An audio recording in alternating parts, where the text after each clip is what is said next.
At salamat sa Diyos na last na pinag-aaralan natin, again, ito yung pagmamataas, nagpapakumbaba. Ang pinaka-bottom line niya, di ba? Yung nagmamataas, actually, pag tinignan mo yung original text niya, hindi niya binababa, binabagsak. Binabagsak niya, parang lagapak talaga. Pero sabi niya, yung nagpapakumbaba, ito yung tinataas ng Diyos at walang makakapigil dito kasi makapangyarihan ang Diyos. Then ngayong araw na to, pag-aralan natin yung imbitasyon ng Diyos sa Luke chapter 14 verses 15 hanggang 24. Imbitasyon ng Diyos na hanggang ngayon, nag-i-invite si Jesus. Hindi siya tumigil kahit nung pagkatapos niyang bayaran yung kasalanan natin, nandun pa rin yung constant invitation niya. So basahin natin sa Luke chapter 14 verses 15 hanggang 24.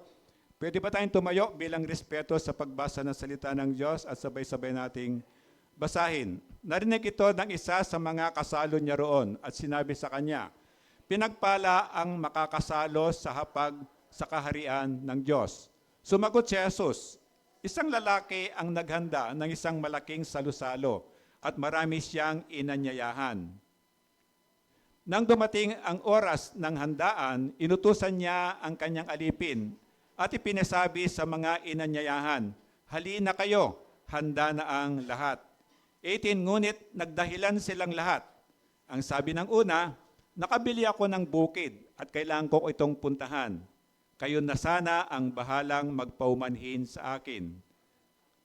Sinabi naman ng isa, nakabili ako ng 5 magkaparis na baka at kailangan masubukan ko sa bukid ang mga iyon. Kayo na sana ang bahalang magpaumanhin sa akin. And 20, sinabi naman ng isa, ako'y bagong kasal, kaya't hindi ako makakadalo. Bumalik ang alipin at ibinilit Panginoon. Nagalit ang Panginoon at sinabi sa alipin, pumunta ka kaagad sa mga lansangan at sa makikipot na daan ng lungsod at isama mo rito ang mga mahihirap, mga lumpo, mga bulag at mga pilay. Pagkatapos sinabi ng alipin, Panginoon, nagawa ko na po ang iniutos ninyo, ngunit marami pang bakanting upuan. Kaya sinabi ng Panginoon sa alipin, pumunta ka sa mga lansangan at sa mga daan at pilitin mong pumarito ang sino mang makita mo upang mapuno ang aking bahay. Sinasabi ko sa inyo, isa man sa mga unang inanyayahan ay hindi makakatikim sa handa. Panginoon, sorry po. Huwag niyo na kasing gagalawin.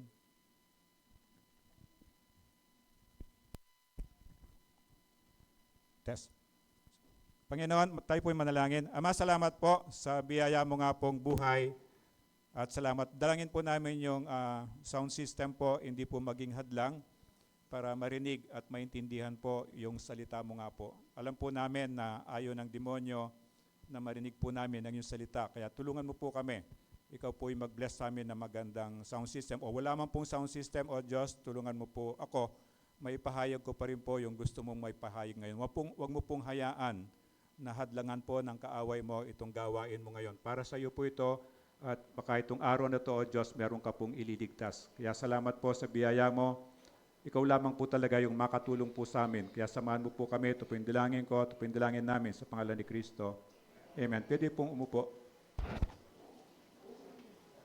So parable, alam na natin yung parable, hindi siya totoong kwento. Kwento ni Jesus yon, pero hindi totoong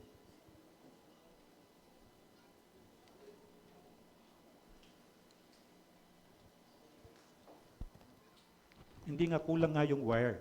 Kulang yung wire.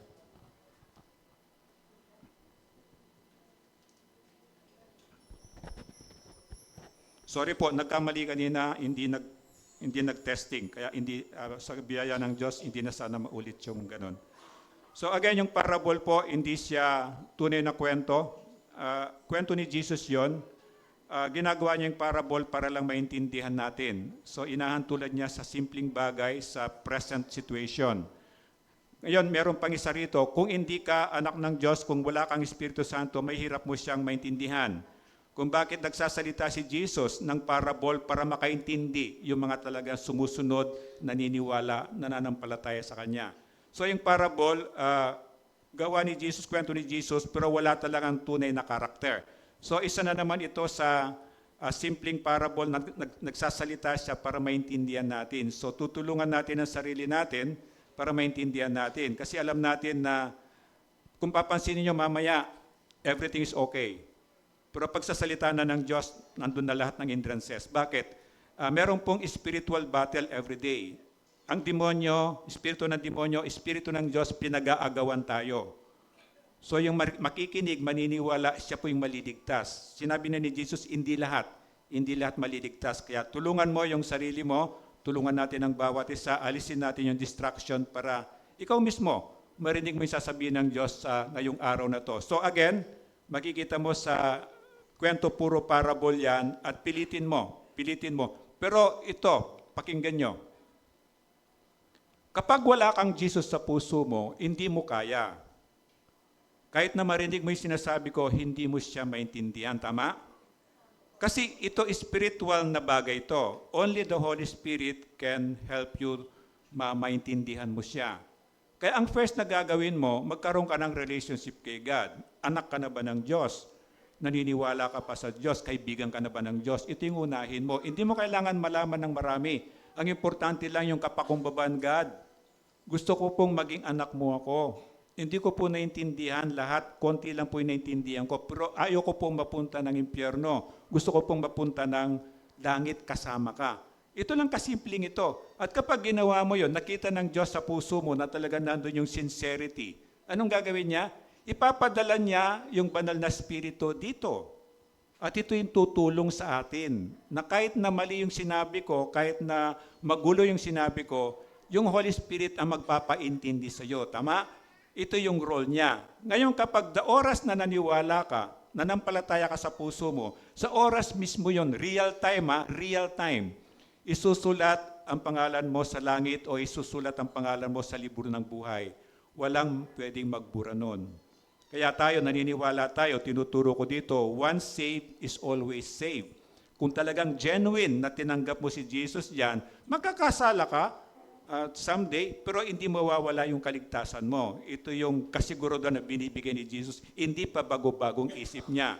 Kaya lang, kung bakit pa ulit-ulit nito, malamang alam ni God na meron tayong kasama dito o maaaring ikaw yon na hindi ka patunay na nananampalataya sa Kanya.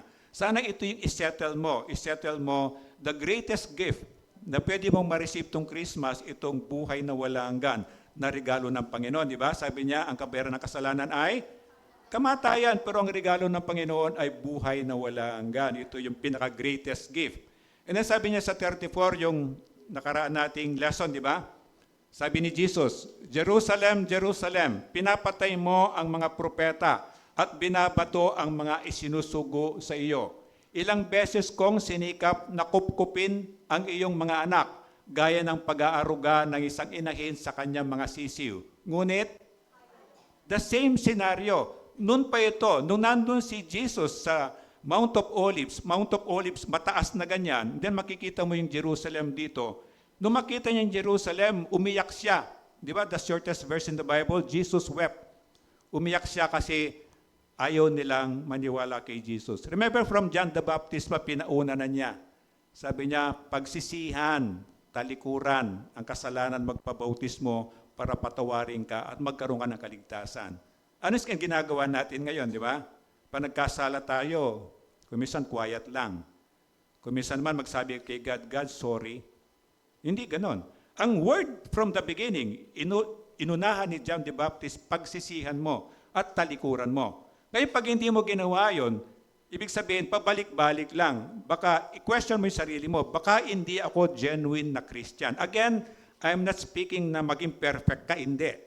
Kaya lang yung paulit-ulit mo nang ginagawa, hindi mo ibig sabihin, hindi mo tinalikuran yan. Pag tinalikuran mo yan, sabi niya, ito na yung kita niyang Diyos, yung sincerity sa puso mo na, God, ayoko na pong ulitin yon, tulungan mo po ako. Kasi hindi natin kaya.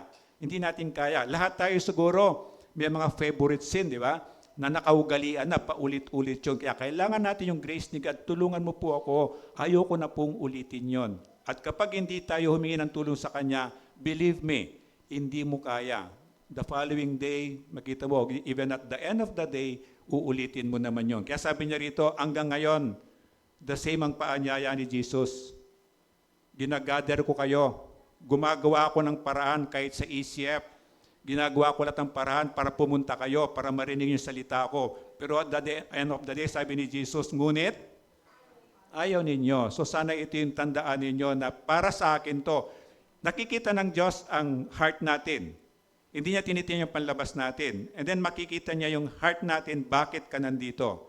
Ano yung motibo mo? At ikaw lang nakakalam noon at saka ang Diyos. So ikaw at ang Diyos, ayusin mo. Sayang at the end of the day, magtataka ka, bakit ako nasa impyerno? Perfect attendance ako sa ECF, hindi ako nag-absent.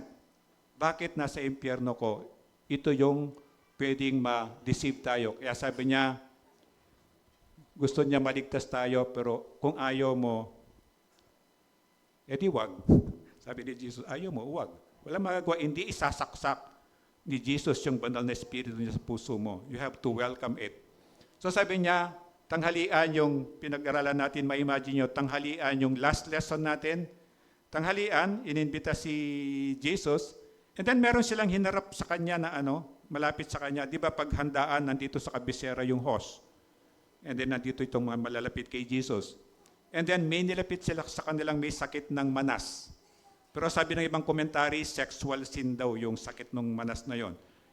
In their time, kapag unclean ka, hindi ka pwedeng pumasok dyan sa temple. Limbawa, itong temple nila, hindi ka pwedeng pumasok kasi marumi ka. Dapat magpalinis ka muna, merong ebidensya yung pari.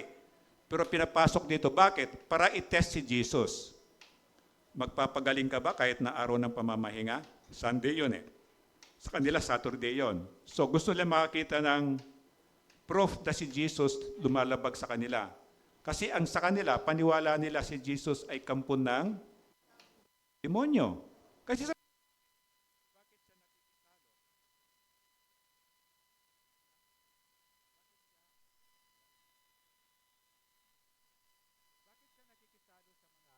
mga makasalanan, di ba? Kung siya ay Diyos, bakit siya kumakain kasama yung mga makasalanan? Nakakalimutan nila na si Jesus hindi sa katulad natin.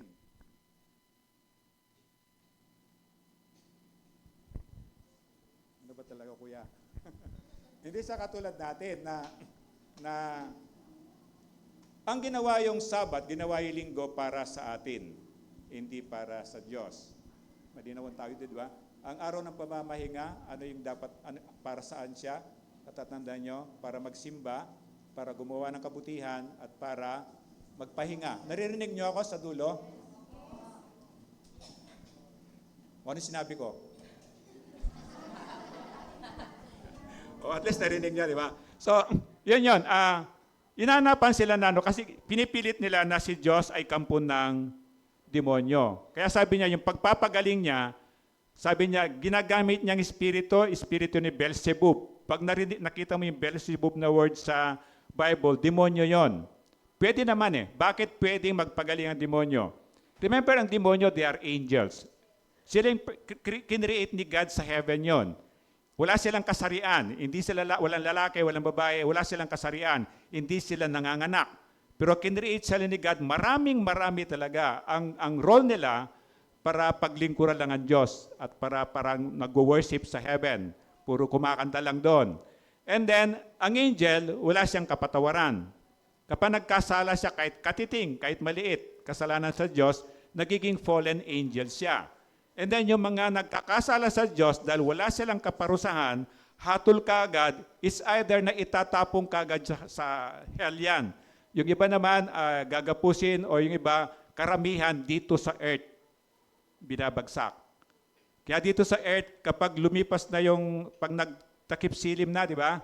Takip silim na, madilim na, consistent yung mga natin sa Pilipino, naglabasan na yung mga fallen angel na to. Kaya ang mga bata, pag kumagat ng dilim, dapat nasa bahay na yan.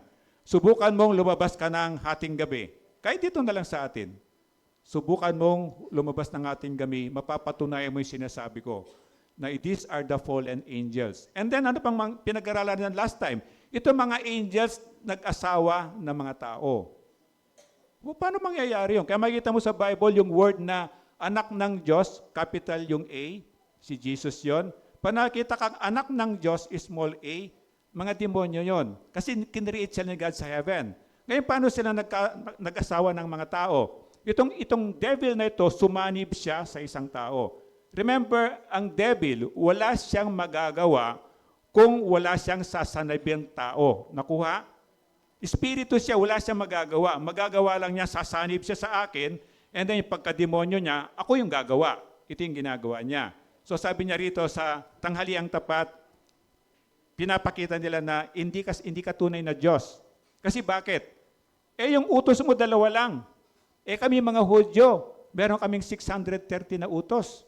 Hindi lang yung 10 Commandments, ginawa pang more than 600. So sabi niya, hindi ka sa Diyos. Kasi kung sa Diyos ka, dapat sinusunod mo itong mga utos ng mga Hudyo. Hindi nila alam. Hindi nila naintindihan na yung mga utos na yun, sabi ng Diyos. Yung 10 Commandments, ginawa siya, natandaan nyo? Ginawang 10 Commandments, hindi para sundin natin. Ginawang 10 Commandments para ipakita sa atin ng Diyos na makasalanan tayo. Nakuha? Hindi siya ginawa para sundin ko siya para maligtas ako. Hindi ako maliligtas. Kapag sinunod ko yung 10 Commandments, ang motibo ko maligtas, hindi ako maliligtas, lalo akong susumpain. Bakit? Hindi ko siya masusunod perfectly eh. Mari siguro maghapon na perfect ko yung 10 Commandments. Paano bukas? Paano next time? Paano next year? Ito yung katotohanan. Kaya sabi ng Diyos, ginawa ito para malaman mo lang na makasalanan ka. At ginawa yung 10 Commandments pagkatapos magkasala ng tao. Bakit niya sinabing huwag kang magnakaw? Kasi nagnakaw ka na. Yun eh. Yun ang hindi kailangan nating maintindihan. Hindi ko pwedeng iligtas ang sarili ko. At lalo na, hindi ko kayang iligtas ang sarili ko sa sarili kong sikap. Ito yung sabi niya, kailangan mo ng kababaang loob. God, hindi ko po kaya. Tulungan mo po ako.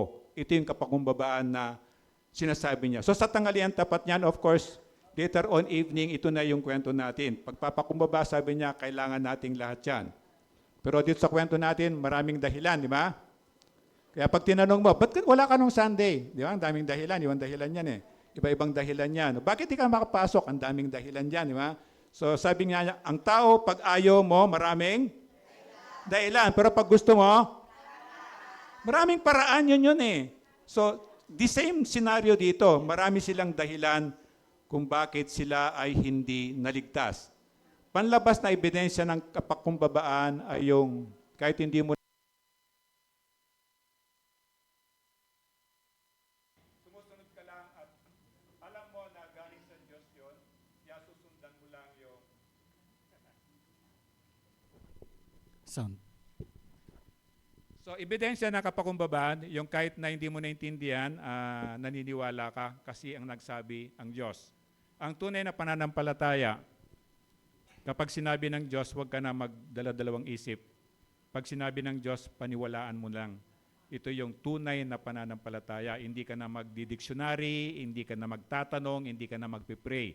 Kasi ang Diyos na yung nagsabi, ikaw na yung maniwala ka agad. So masunod ang maraming kautusan, ito yung senaryo nila. Marami pa sa atin, sa bansa natin na kailangan natin ipag-pray yun. Na yung tinuro sa atin, ito yon na ako, kapag gumawa ako ng kabutihan, pupunta ako ng langit. Maraming tinuro sa atin na mali. Sa kanila, hirap na hirap sila kasi hindi nila masunod. Hindi nila masunod yung kautusan. So alam mo, everyday nagsisikap ka.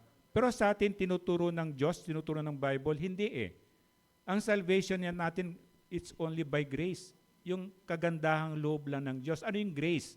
Ano yung kagandahang loob? Tinatanggap ko na hindi ako karapat-dapat. Alam ko makasalanan ako, di ba? Pero binigyan pa rin ako ng Diyos na ribling regalo ng buhay na walang hanggan. Iyon yung grace.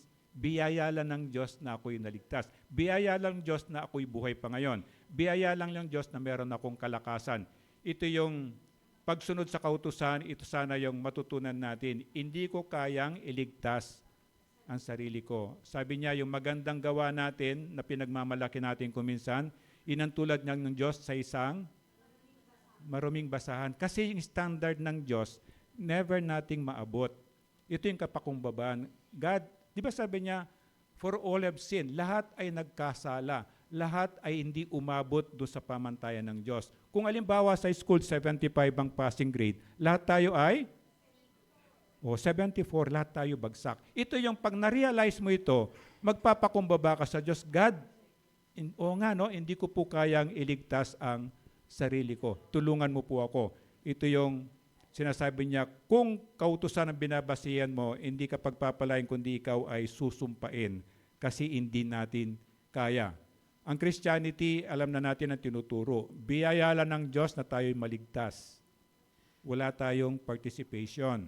Yung libreng regalo ng Diyos, 100% libre yon. Wala kang contribution kahit katiting.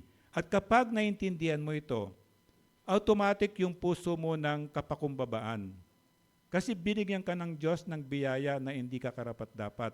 At mangyayari nun, ang respeto mo sa Diyos napakalaki. Ang pagmamahal mo sa Kanya napakalaki, automatic. Bakit? Bakit? Kilala mo sarili mo eh. Kilala mo yung mga ginawa mong kasalanan. Kilala mo yung mga alam mo na yung kasalanan ng magulang mo, namana mo.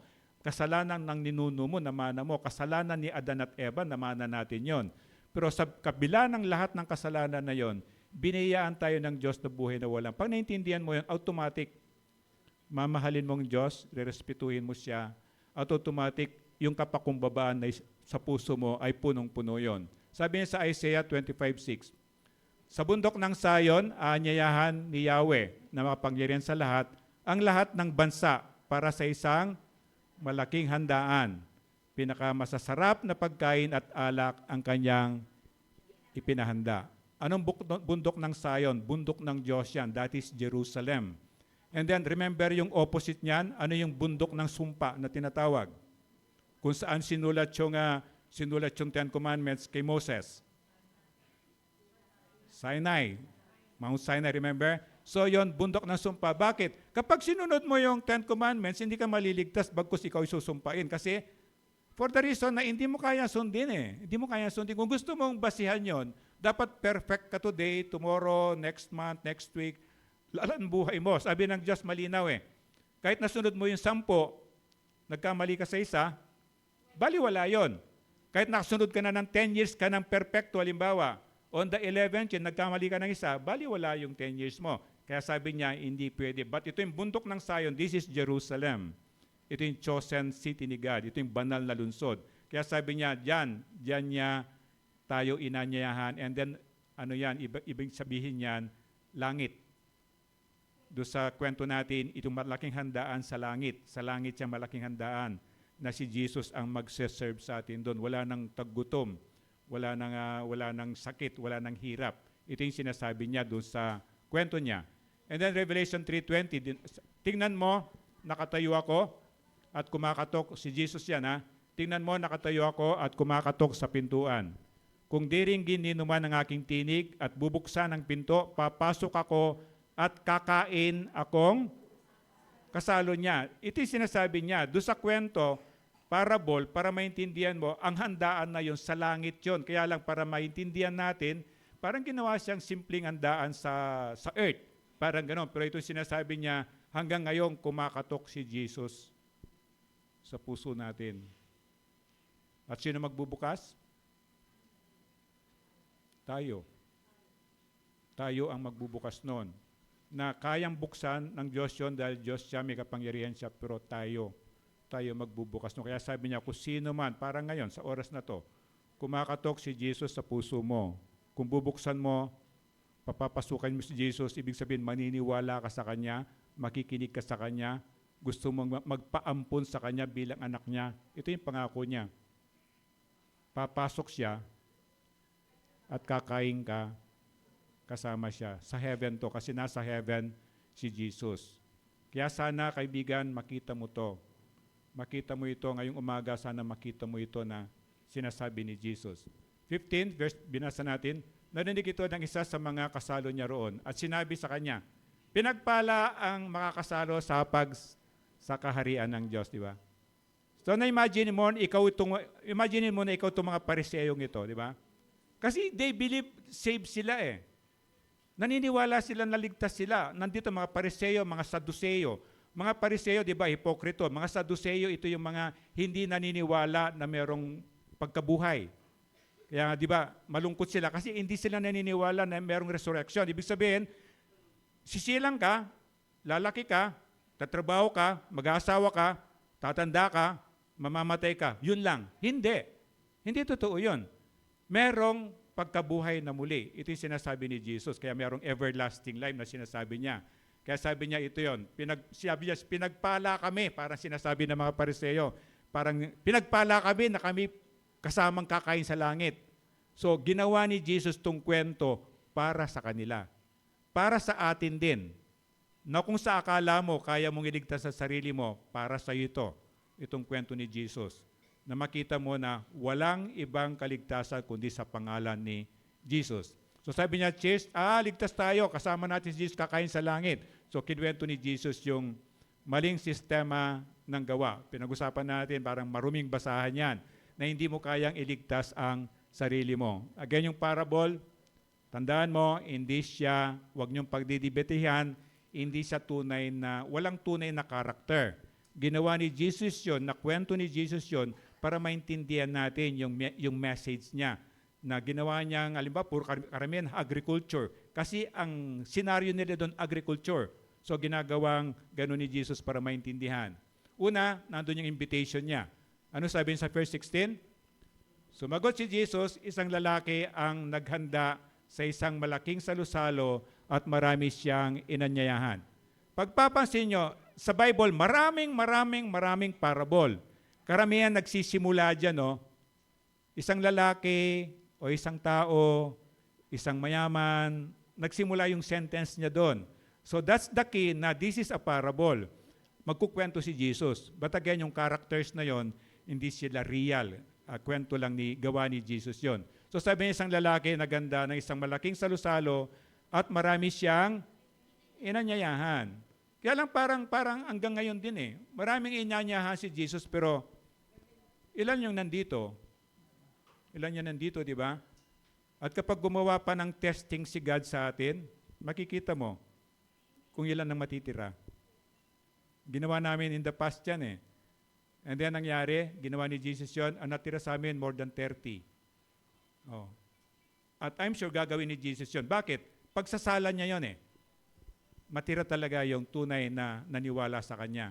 Gagawa siya ng iba-ibang strategy. Gagawa ng ibang pamamaraan. But eventually, sasalay ni Jesus yun, matitira talaga yung tunay na sa Kanya. At yung tunay na sa Kanya, yung tunay na pagpapalain niya. Kaya be careful. Alam ni Jesus yun, tinawag ka, nandito ka, pero maging smart ka. Maging smart ka. Ang motivation mo, palitan mo. Pupunta ka rito, God, gusto ko pong magsimba dahil sa iyo. Other matters, pangalawa na lamang po. Ikaw po yung unang-una na dahilan ko. And then 17, sabi niya, nang dumating ang oras ng handaan, inutusan niya ang kanyang alipin at pinasabi sa mga inanyahan, hali kayo, handa na ang lahat. Ang invitation, dalawa, usually, parang kasama natin dito si Andrew, kasal niya nung 27. So unang invitation niya, Pastor, kasal ko po ng 27. Gusto ko nandun kayo. That's the first invitation. Parang dito, may handaan, imbitado ka.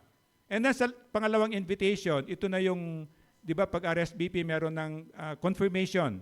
Anong oras, saan, anong susuot, para mga ganon. So the same dito. Unang invitation, merong malaking handaan, imbitado ka. Sino usually naghahanda ng malaking handaan? Anong na-imagine nyo pag naghanda ng malaking handaan? Mayaman. Di ba? May impluensyang tao. Di ba? So ikaw ba naman, imbitahin ka ng ganong tao, di ba parang proud ka, parang honor mo yun eh. Nasa dami-dami ng tao, ikaw imbita. The same sa kingdom ni God. Sa dami-dami ng tao, bakit tayo lang nandito? Tayo yung invited ni Jesus for today. Di ba?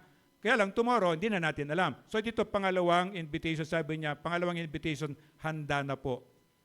Handa na po. Punta na po kayo. Pero ano sabi ng kwento ni Jesus? Ngunit, nagdahilan silang lahat. Lahat sila nagdahilan.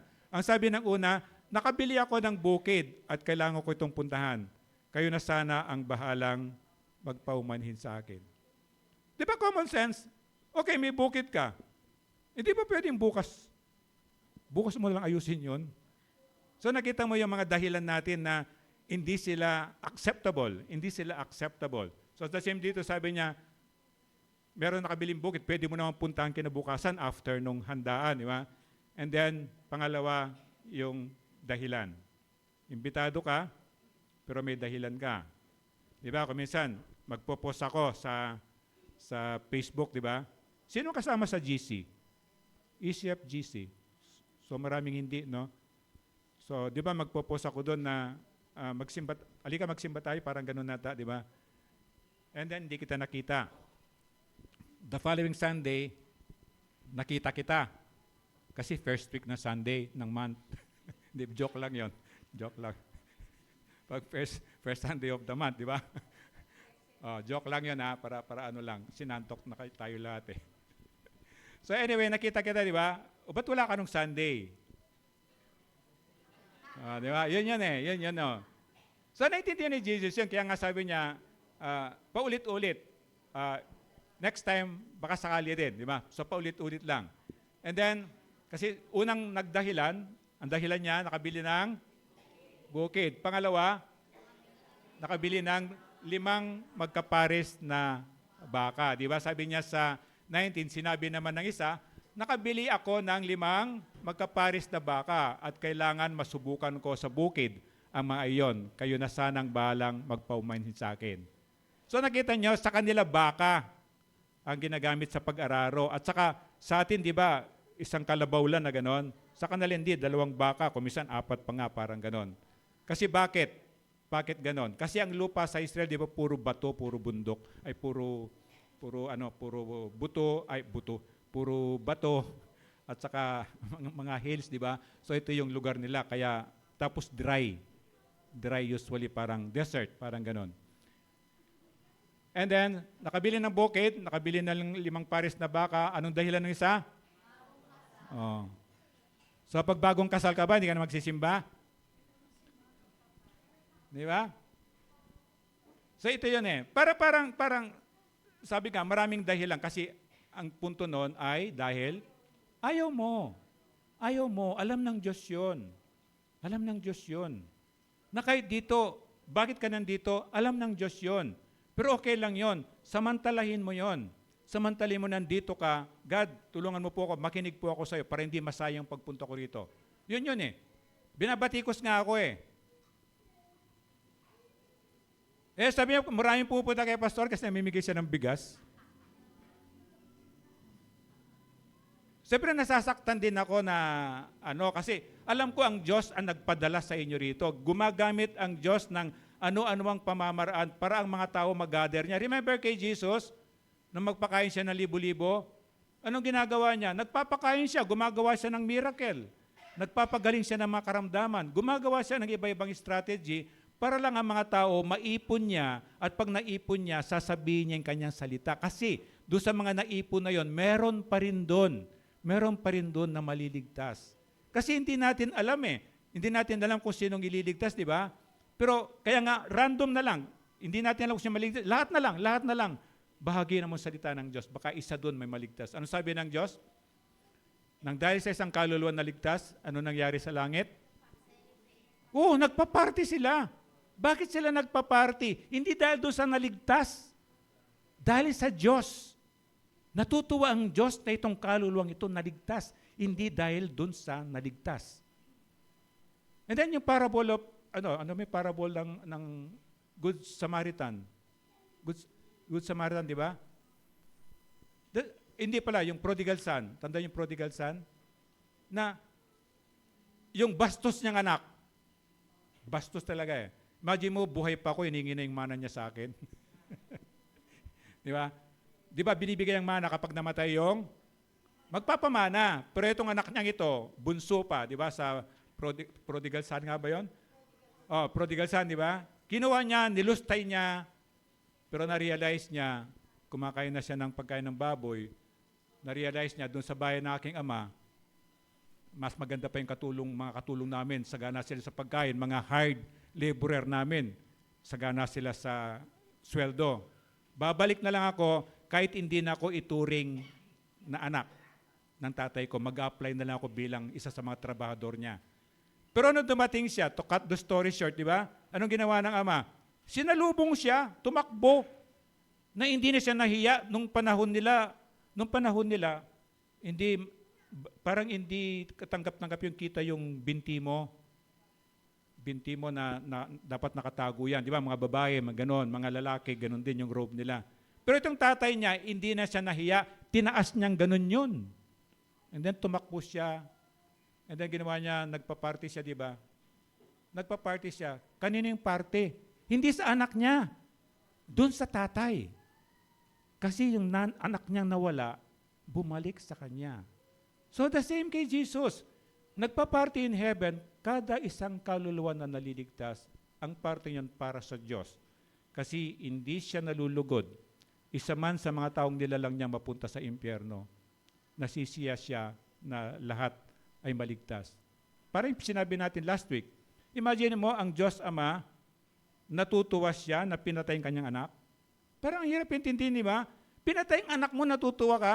And then si Jesus, natutuwa siya dahil pinatay siya. Paano mo maintindihan yung bilang tao, di ba? Kasi natutuwa sila kasi yun lang ang pamamaraan para maligtas tayo. Yun. At pag naintindihan mo ito, God, hindi po ako karapat-dapat, pero salamat po.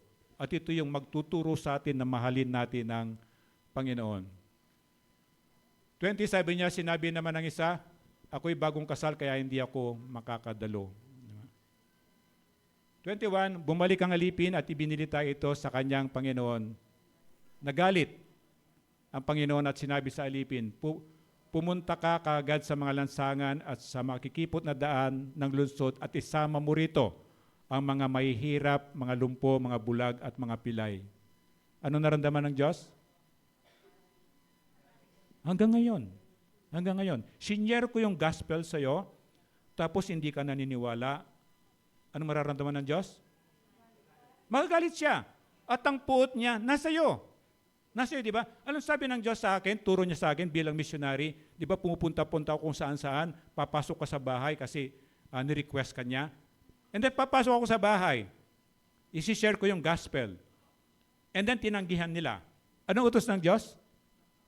Ipagpag ko pati yung sapatos ko at hindi ako mag-iiwan ng anumang klaseng pagpapala yun, lalo na yung kaligtas. Yun ang puot ng Diyos.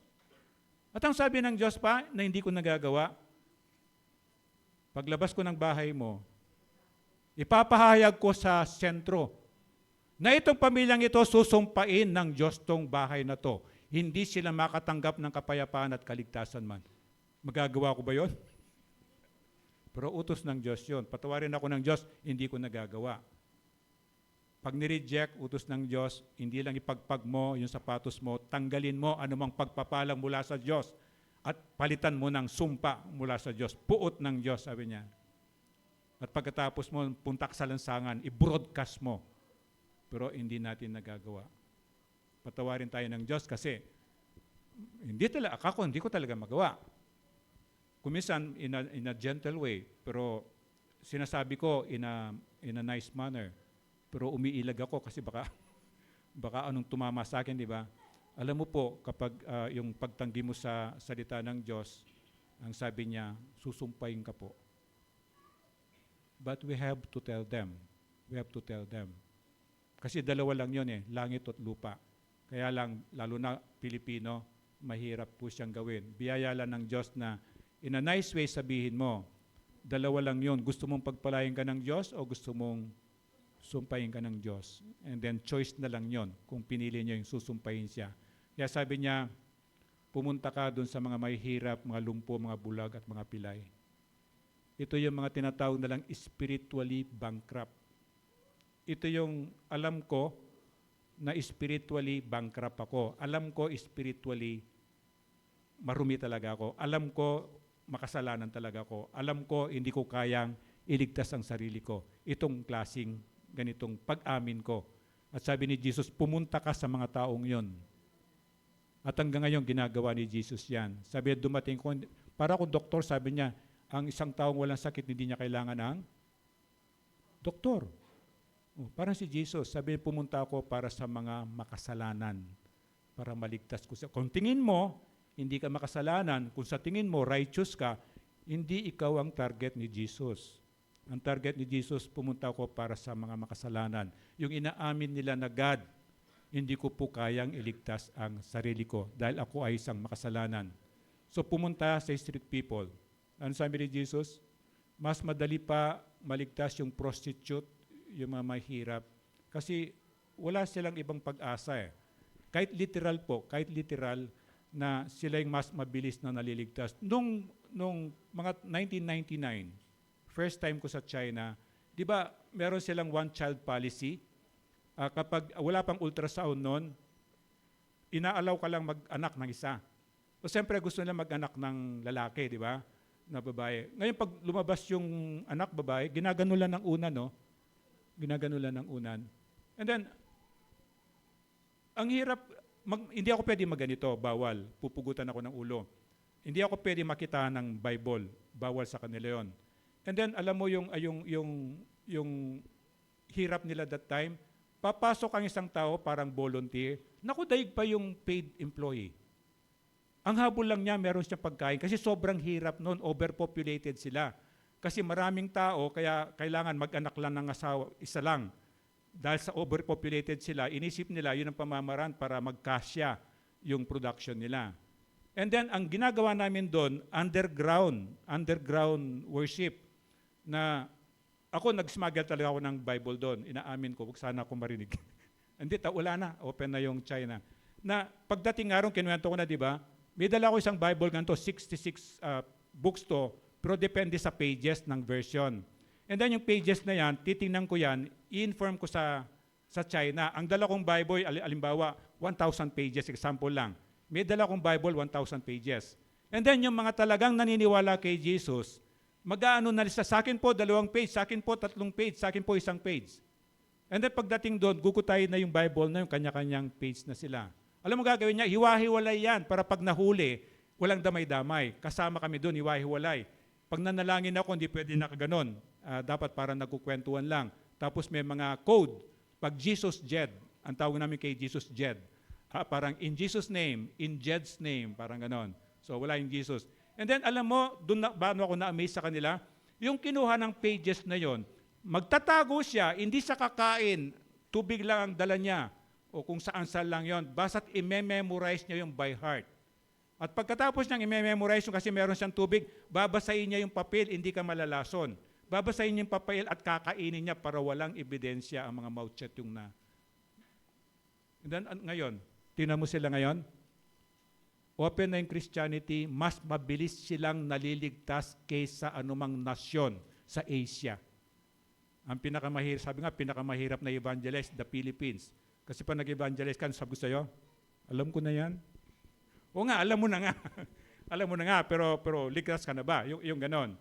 Pero sa kanila, gigisingin ako sa hotel ko na sabi niya, I see ang pangalan ko. Sabi niya, hindi ko maintindihan yung pagpapagaling ni Jesus. This is the Holy Spirit working on them.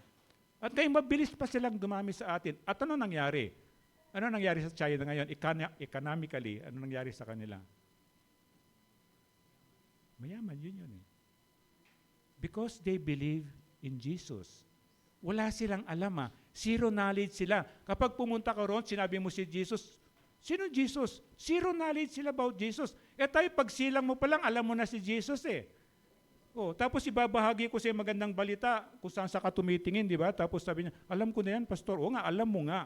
Pero anak ka na ba ng Diyos? Ligtas ka na ba? That's the purpose. Ito yung purpose natin sana ngayon. Na sana magbunga kahit isang kaluluwa lang, sabi ng Diyos. At mabuti pa itong sabi niya, itong mga taong ito, mga mayaman, mga prostitute, mas madali silang makapunta ng langit kasi madali silang maniwala.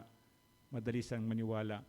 And then 22, sabi pagkatapos sinabi ng alipin, Panginoon, nagawa ko na po ang inuutos niyo, ngunit marami pang bakanting upuan. Hanggang ngayon na meron pang hindi ligtas na inantay ni Jesus na makasabay doon. At sana kaibigan, kung wala ka pang kaligtasan, ngayong umaga, makahabol ka or makasama ka na doon sa mga ligtas na yon. Kaya sinabi ng Panginoon sa alipin, pumunta ka sa lansangan at sa mga daan at pilitin mong pumarito ang sino mang makita mo upang mapuno ang aking bahay. Ito po, ginagawa natin yan. Ngayon, pag may nakita ka di, halika, sama ka magsimba. O halika, sabi nung kahapon, may sasalubong ako diyan, pauwi ako. Oy, pastor, sabi niya, doon sa may malapit sa 7-Eleven. Oy, pastor, ito, punta ka kay pastor, namimigay ng bigas doon. O tapos siyempre dinugtungan ko, oo, namimigay kami ng bigas, pero mas maganda yung maligtas ka, kawang ganon. Nandito ba yun? O, hindi pumunta, di ba? Hindi pumunta. O. So anyway, ito yun eh. Pinipilit na wag mo namang kalad ka rin. Wag mong kalad ka rin kasi mataas to, 4th floor to. Pero kulitin mo, bukas, next time, ginagawa natin yun. Bakit? Kasi nga, para maligtas yung tao. Kaya gumagamit po, itong pagpipilit na to, pilitin mo, sabi niya, ito yung ginagamit natin sa iba-ibang strategy. Iba-ibang strategy. Pero to make it clear, kasi merong pong nasaktan na may nasaktan tao, of course, di na sasabihin pangalan, na nasabihan siya na pumupunta ka lang doon dahil sa nagbibigay sila ng bigas. Para maging klaro po, I want you to understand, intindihin niyo mabuti, bakit tayo namimigay ng bigas? Bakit tayo namimigay ng bigas? Remember sa COVID, basta nakalusot ang mga bata, 4 o'clock nandito yung mga bata dito sa tabi natin, 4 o'clock in the afternoon. And then during the COVID, siyempre, close open tayo, di ba? Close open ang ECF. Dumating pa yung time na sabi ng barangay, kapag pumasok ang worship team, sinasara namin yung 3rd floor kasi meron pang limitation because of the health protocols nila. And then nung pag na-open yan, pupunta rito yung mga bata dyan sa baba. And then marami kang maririnig na, pastor, namimiss ko na po yung kanin. Siyempre, abutan nila ako, hindi naman ako nawalan ng kanin. Bakit sabi yung ganon? Ano kinakain nyo? Tinapay po. And then naisip ko, o nga naman, no, kung meron akong 4 na anak, bumili ako ng 10 pandesal, at least may laman na yung tiyan, di ba? Kasi pag nagsayang ka nga naman, kailangan mo pa ng ulam. Diba? So, siyempre walang trabaho, tapos lockdown nga. And then, that's that time po na nag-pray ako kay God, na God, ano po kaya magbigay ako ng bigas? Ayan si Allen. Tinuruan ko sila ako mismo, naglugaw ako na dalawang asin lang, konting asin, tapos 2 bawang. And then, magbigay ako ng bigas. At maglugaw ka, yung 1 kilo mo aabot ng matagal. Kasi hindi natin alam hanggang kailan tong lockdown. Doon po nagsimula yung bigas. Doon po nagsimula ang bigas para maintindihan ninyo. Ngayon parang tinitest nga na titigil ba yung bigas para pagsasala ng Diyos yun? Sana hindi naman. Hindi naman. Ang purpose lang ng Diyos parang ito eh. Pilitin mo, gumawa ka ng paraan para mga tao makarinig sila ng salita ko. Yun lang po yun. Ang purpose lang yung maligtas ka, yun lang yun. At pagdating na pang naligtas ka, kahit na hindi ka na pumunta rito, or kahit na ligtas ka na, at pagdating ng araw, makikita kita sa heaven. Yung makikita tayo sa langit. Ang mahirap po doon, nakikita ka rito, perfect attendance ka. Pagdating ko ng heaven, asan ka? Ba't wala ka sa heaven? Possible? Possible siya. Sinasabi ng Diyos na hindi lahat na tumatawag sa akin, Panginoon na makapunta ng langit. So sana samantalihin mo, nandito ka, ang Diyos ang nagpadala sa dito. Ang Diyos ang gumawa ng paraan para pumunta ka rito at samantalahin mo yon. Kaya hanggang ngayon gumagawa tayo ng strategy para makarinig sila ng salita. Prodigal son, sinabi na nga natin doon, remember yung publikano din, prodigal son nga, yun nga, natuwa yung tatay, yung anak niya nawawala, and then yung publikano, remember yon, para yung dito, yung mga pariseo nasa harap, di ba? Kasi sila yung mga prominent, may mga upuan pang ganyan, parang yung lolo ko, donated by Segundo Santos, parang ganyan. So, naka-reserve sa kanyang upuan na yun, di ba? Pero dito sa publikano, yung pariseo nandito siya sa harap, di ba? Panginoon, salamat po, hindi ko katulad ng mga magnanakaw dyan. Ako, nagbibigay ako ng buloy. Ako'y gumagawa ako ng mga kabutihan. Pero yung isang publikano, anong publikano? Public servant po. Public servant, kinamumuhian ng Israel yung mga tax collector nung araw. Kasi talagang kung kailangan na alipinin yung anak mo para makabayad ka ng tax, gagawin nila. And then itong publikano, alam niya Alam niya makasalanan siya. Anong ginawa niya? Nandun man siya sa dulo ng sinagoga. And then ginagano niya yung dibdib niya. Oh. Hindi nga siya makatingin sa langit. Panginoon, patawarin mo po ako, isang makasalanan. Tulungan mo po ako. At ano sinabi ni Jesus doon sa parable niyang yon? Nung lumabas sa temple, yung 2 taong yon, sabi niya, binigyan niya ng kaligtasan itong publikano na hindi nga siya makaharap sa Diyos, pero sa puso niya, inaamin niya na makasalanan po ako, tulungan mo po ako, hindi ko po kayang maging mabuting tao po. At ito yung pinatawa niyo. So the same, kapakumbabaan, paano kapakumbabaan, ma-realize mo na wala yung ginagawa nating magaganda. Wala itong ginagawa nating magaganda. Sabi ng Diyos, inantulad lang sa isang maruming basahan. And then 24, last verse natin, sinabi ko sa inyo, isa man sa mga unang inanyayahan ay hindi makakatikim ng aking handa. And then it will become too late. Remember yung Lazaro at saka yung mayaman? Kwento sa Bible, again, kwento ng Diyos yon, na merong mayaman, siyempre sagana sa lahat, araw-araw nakadamit siyang ube. Ube parang kingly robes yon. Araw-araw daw, so talagang mayaman siya. Ito naman si Lazarus, nandun sa may gate niya. Para pa nagtapon ng basura itong mayaman, yung matira-tira doon, may pagkain siya. And then of course, eventually, pares sila namatay. Pero sabi kay Lazaro, dinala siya ng mga angels sa langit. Tapos itong mayaman, na-realize niya, pag open ng mata niya, siyempre alam niya yung hell, di ba? Bakit alam niya hell yon? Walang aircon, di ba? Walang aircon. So, Hades ang tawag niya eh. Nakita niya ito si Lazaro nandun sa katabi ni Abraham. Katabi ni Abraham sa langit. Anong tawag niya? Amang Abraham. Pwede po ba? Sabi niya. Yang si Lazaro, ipadampi niyo yung daliri niya sa tubig. At idampi lang po sa labi ko kasi napakainit po dito sa impyerno. Sabi niya. Ano sagot ni Abraham? Doon sa lupa, sabi niya, nagpasasa ka nun, di ba? Sabi niya. Siyempre itong si Lazaro, hindi man kinuwento sa Bible, dahil parati siyang gutom, di ba? May mga sakit pa siya nakakadiri, yung mga lumalabas ang nana, di ba? Malamang hindi man nakasulat doon, malamang tumatawag sa Diyos. God naman, maawa ka sa akin. O yung mga crabs ng mayaman, di ba? Damihan mo po yung crabs niya para hindi niya maubos.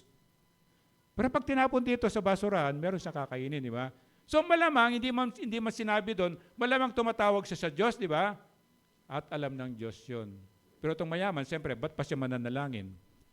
Kumpleto na siya, sagana na siya. Anong sinabing importante ni Abraham doon ang Diyos doon?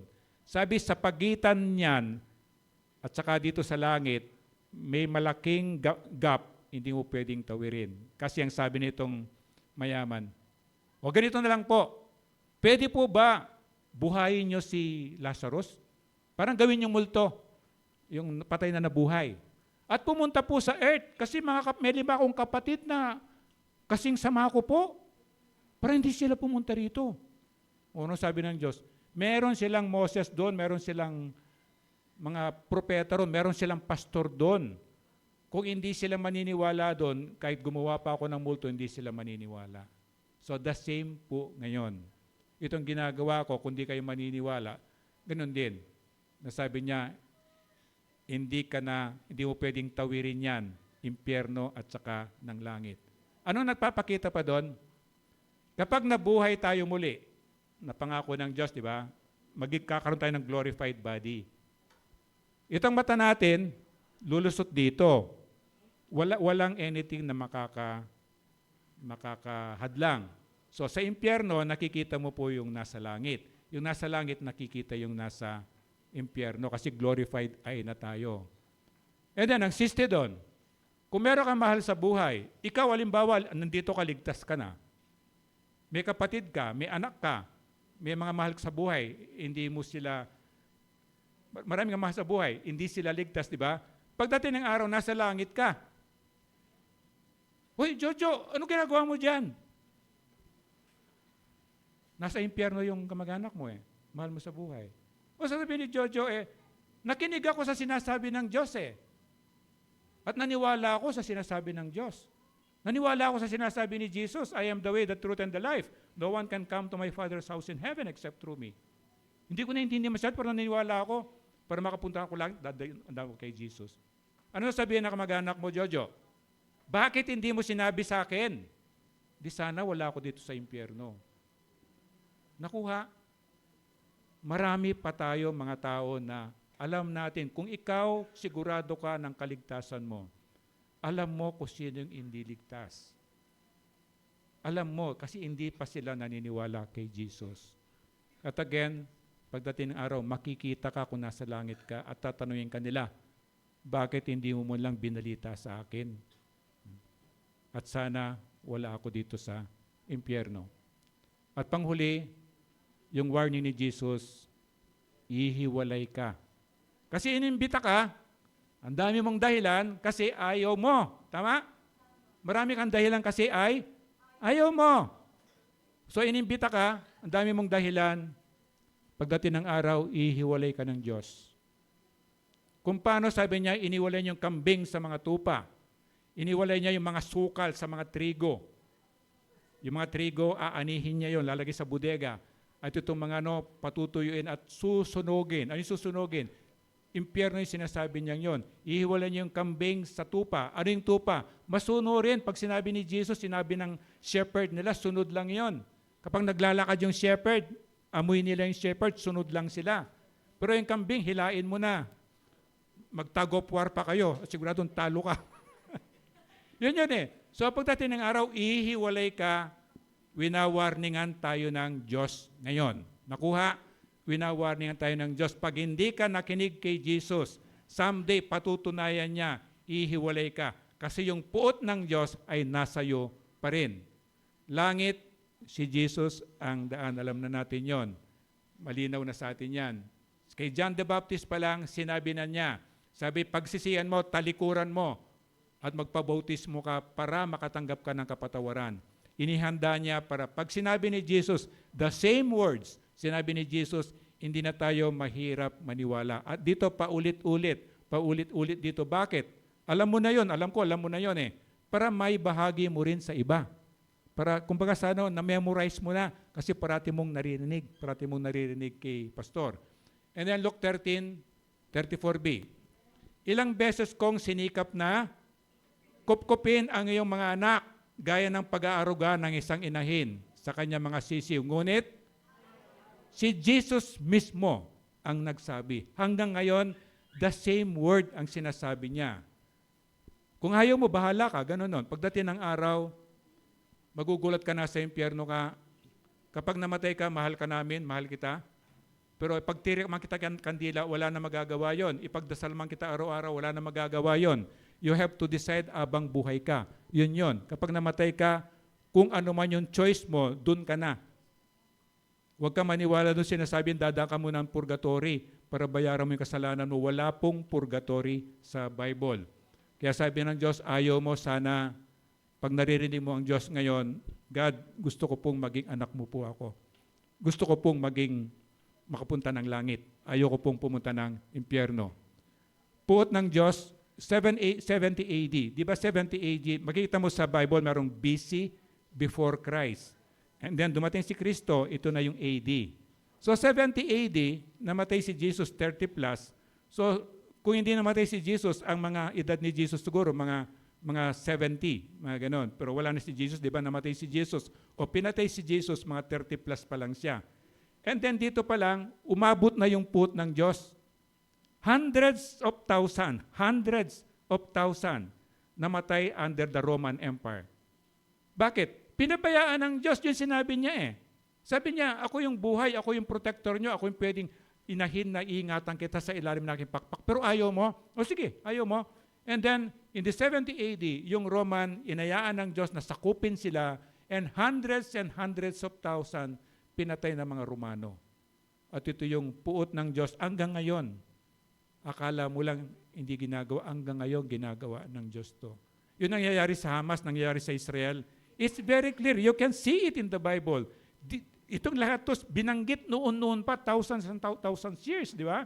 Pero ngayon nangyayari. Ito yung katunayan na totoo pala itong Bible, totoo pala yung sinasabi sa Bible. Kasi all the prophecies na babasa mo, nangyayari na ngayon.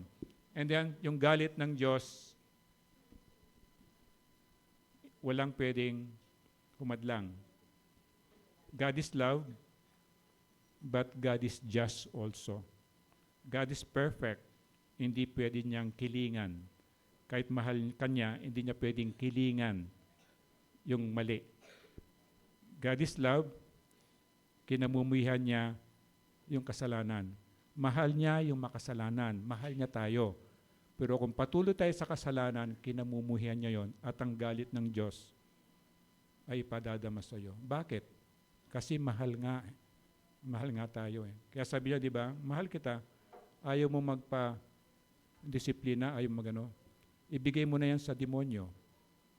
Kala ko ba mahal mo ako? Kaya nga eh. Kasi pag binigay kita sa demonyo, parang sasabihin ng Diyos sa iyo, gagawin ng demonyo yung 3 agenda niya. Nanakawan ka niya, sisiraan ka niya, papatayin ka niya. Pag wala ka na mapuntahan, saan ka lalapit?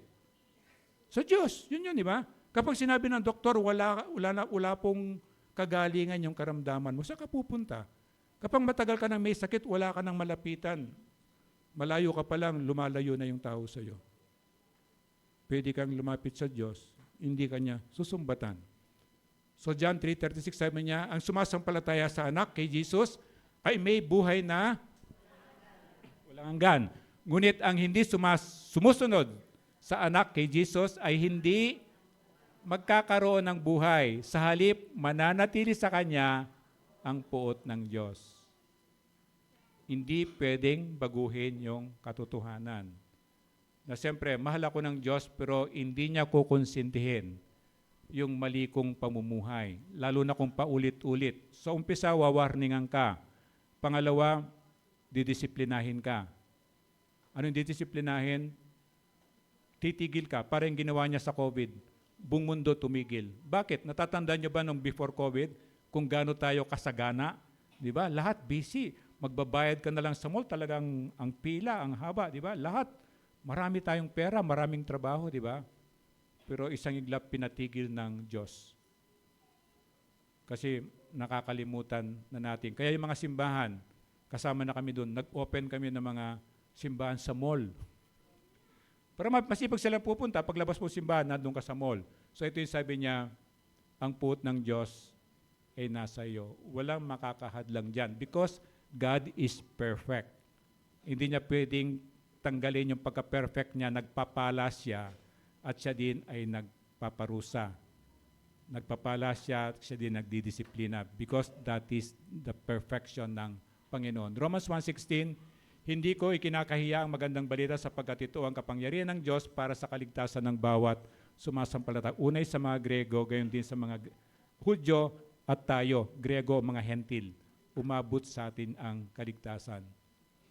Handa na, pinatay na ang baka, pinatay na si Jesus, handa ng regalo. So kung sinong gusto ng regalo ito, inimbitahan lahat. Pero ngayon pa rin, nasa iyo. Ano yung dahilan mo? Anong dahilan mo kung bakit ayaw mong tanggapin yung regalo? And someday, it will be too late. Too late na makita mo yun. So tandaan, imbitasyon ni Jesus hanggang ngayon. Pero ano yung dahilan mo? Bakit hindi ka magpasakop si Jesus, hindi ka maging anak ng Panginoon? And remember yung ano niya, pag hindi ka nag-iingat, ihiwalay ka ng Diyos. Hindi counted yung may perfect attendance ka rito. Pag tinignan ng Diyos yung puso mo, wala siyang Holy Spirit doon. Ito yon. On that last day, ihiwalay ka ng Diyos sa langit o sa impyerno. Tayo po'y tumayo at manalangin. Ama, salamat po. Sa salita mo nga po at nakikita mo pong bawat isa po sa amin. Kung may nakikita ka po dito, O Diyos, na hindi pa isinusuko ang buhay niya sa iyo, hindi pa siya naniniwala po sa iyo, nawa, O Diyos, bigyan mo po siya ng biyaya na katulad ng sabi mo, hindi ka nalulugod sa sino mang nilalang mo na mapapahamak po sa impyerno. At ikaw po ay natutuwa, nagpapaparty kahit sa langit, sa bawat kaluluwa po na naliligtas. Nakikita mo po lahat ang puso po namin, O Diyos, ikaw po yung sumiyasat nito. At nawa, O Diyos, mangyari nga po ang iyong kalooban sa bawat isa po sa amin. At salamat po, O Diyos, sa biyaya mo po ng kapangyarihan banal na Espiritu mo. Tinuruan mo po kami na ibalik po namin yung communion regular para alalahanin po namin kung paano mo po binayaran ang aming mga kasalanan. Tanggapin mo po, O Diyos, ang aming pagsamba sa iyo sa pagsunod sa utos mo sa Holy Communion, pati na po yung pagsamba po namin sa pamamagitan ng mga handog po namin. Ikaw po yung maparangalan sa lahat ng gagawin po namin. Tupindalangin ko, tupindalangin namin sa pangalan ni Kristo. Amen. Pwede po mo po. Sabi niya, dumampot din siya ng tinapay at matapos magpasalamat sa Diyos, ay kanyang pinagati-hati iyon at ibinigay sa kanila. Sabi niya, ito ang aking katawan na inihahandog para sa inyo. Gawin ninyo ito bilang pag-alala sa akin. Gayon din naman, dumampot siya ng kopa pagkatapos magapunan at sinabi, ang kopang ito ang bagong tipan ng Diyos na pinagtibay ng aking dugo. Ang aking dugo ay mabubuhos alang-alang sa inyo. Pwede po mo po, habang nakaupo pala. Habang awak nyo yung ano,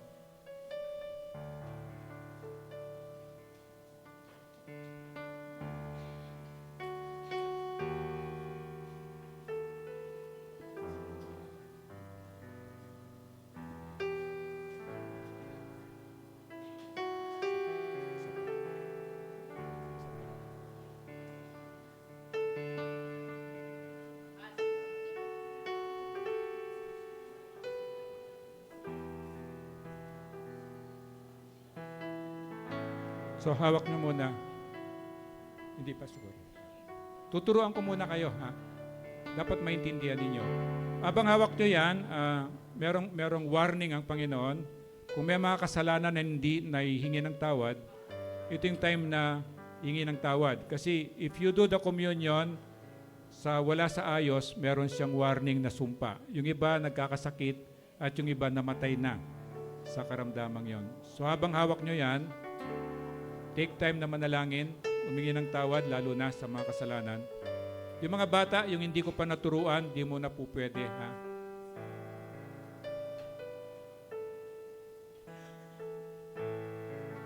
Dapat maturuan mo yung mga bata bago sila pwede mag-communion.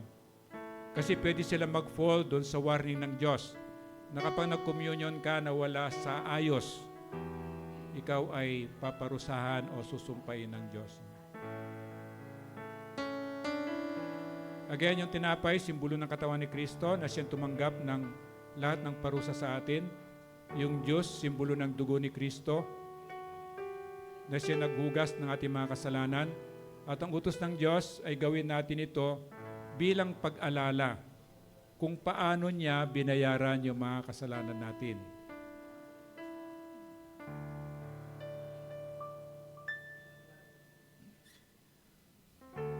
Ang nagtitake ng communion, yung naniniwala na kaya pinatay si Jesus dahil sa kasalanan natin.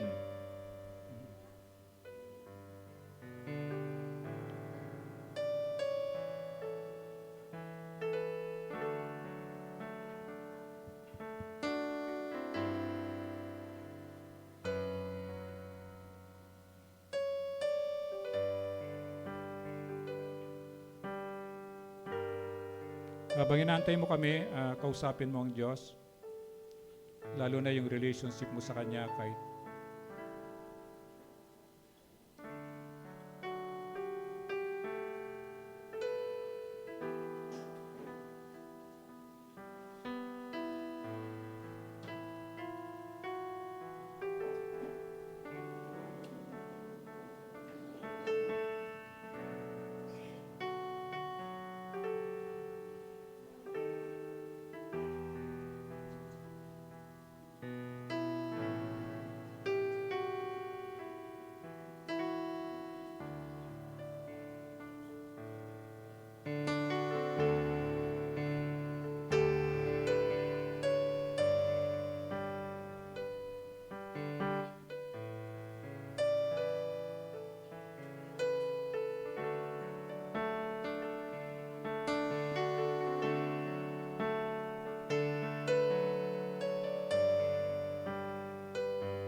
Pakitaas po yung tinapay.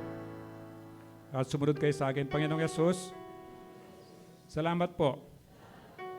Ang katawan mo po ang tumanggap ng lahat ng kaparusahan ng aking mga kasalanan. Ginawa mo po yon dahil mahal mo po kami. Kaya salamat po sa iyong pagmamahal. Ito po yung dalangin ko sa pangalan ni Kristo. Amen. Ngumuyain po siya.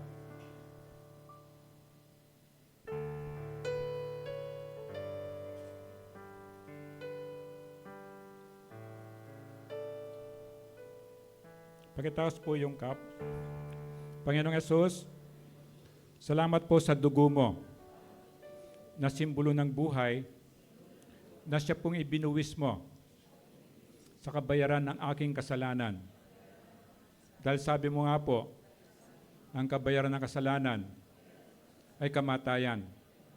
Ginagawa ko po ito bilang pagsunod sa utos mo na parati ko pong alalahanin kung paano mo po binayaran ang aking mga kasalanan. Salamat po sa pagmamahal mo sa akin. Ito po yung dalangin ko sa pangalan ni Kristo. Amen.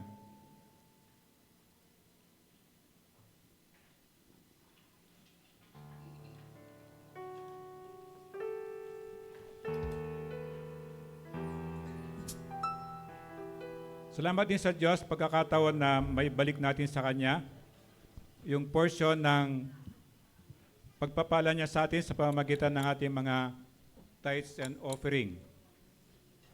Sabi niya, at nagpatuloy si Jesus ng pagsasalita, kaya sinasabi ko sa inyo, gamitin ninyo ang kayamanan ng mundong ito sa paggawa ng mabuti sa inyong mga kapwa, upang kung maubos na iyon, ay tanggapin naman kayo sa tahanang walang hanggan. Amen.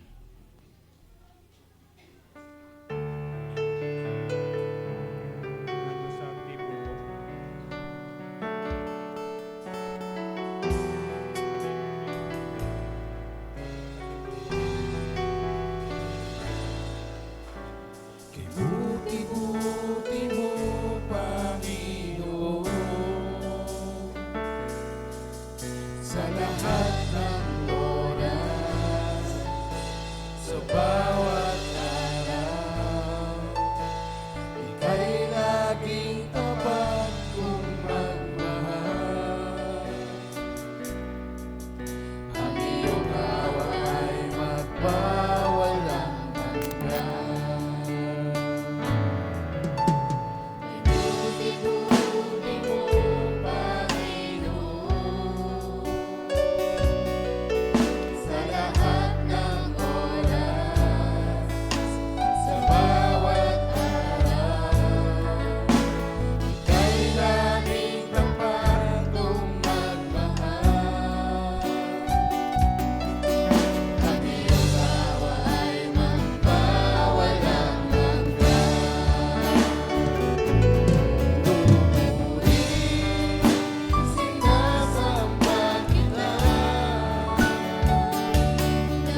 Meron tayong may nakita kong first timer. Pwede po bang anyayahan kayong tumayo para ma-welcome ka po namin? Yung mga first time po na nag-worship dito. Pwede po kayang tumayo para makita nila kayo. Yung unang beses pong nag-worship dito. Dalawa lang yung first timer natin. Kasi kantahan natin yung first timer natin. Dito.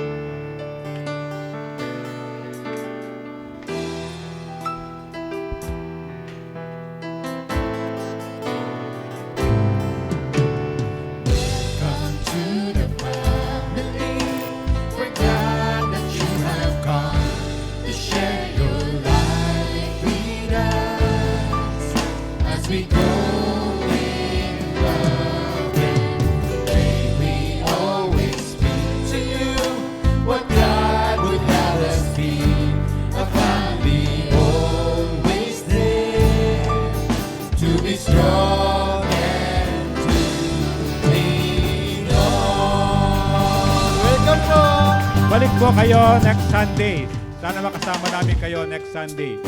Meron dito dalawang bata. First time nito itong dalawa.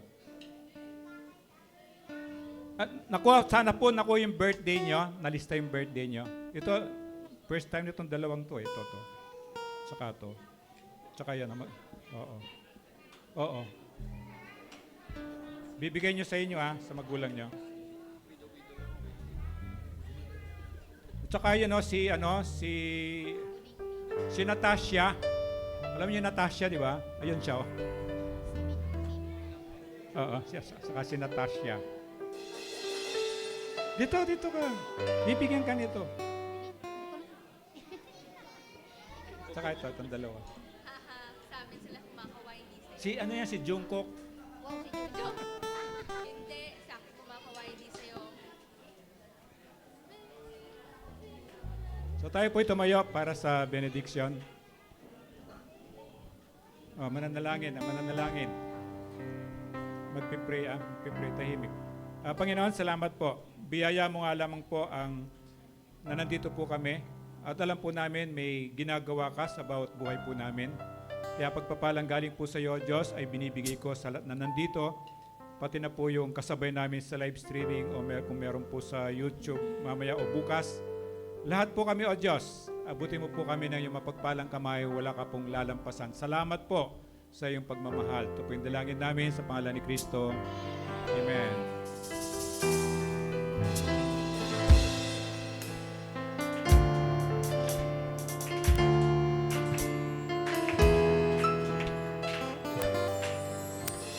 Puso ko'y iyong sinisiyasa. Buhay ko'y iyong alam. Ang lahat kong lihim, O Yahweh,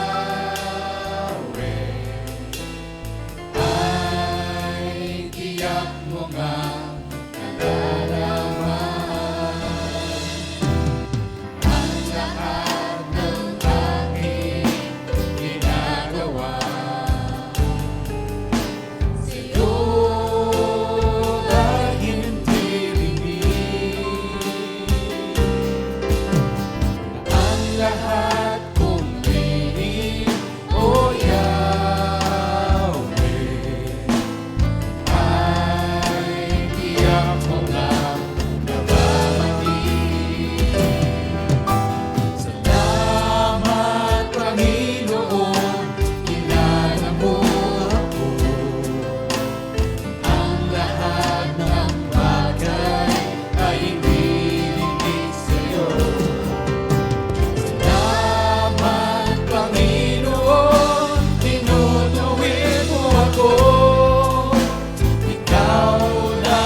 Thank you. God bless you. Picture taking, doon ang camera.